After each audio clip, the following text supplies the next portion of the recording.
বন্ধুরা আজকে একটা নতুন রেসিপি নিয়ে চলে এসেছি। দেখো, চিংড়ি মাছের ভাপা করবো বলে নিয়ে চলে এসেছি। চিংড়ি মাছটা কি নুন হলদি আর একটুখানি লেবু নিয়ে নিয়ে মাখিয়ে নিয়েছি, কারণ চিংড়ি মাছটা শক্ত হওয়ার জন্য কি লেবু নুন হলদি মাখিয়ে নিয়েছি।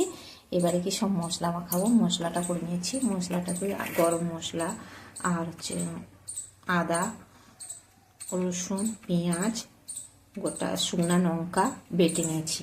এটাকে আর জিরা আছে এর সঙ্গে, এটা মাখাবো।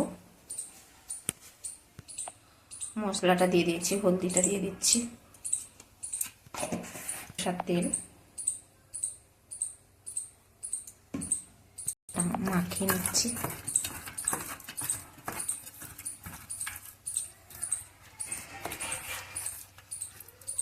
টমেটো দিয়ে দিলাম,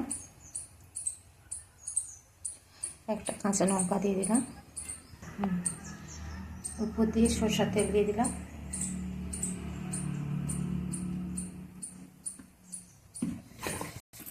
ঢাকনা দিয়ে দিলাম। লেবুটা দিয়ে দিচ্ছি। এই যে কড়া পরিষ্কার কড়ায় দাগ হয়ে যায়, ওর জন্য একটু লেবু নিচ দিয়ে দিলাম। তারপরে স্ট্যান্ড বুস করে দিলাম।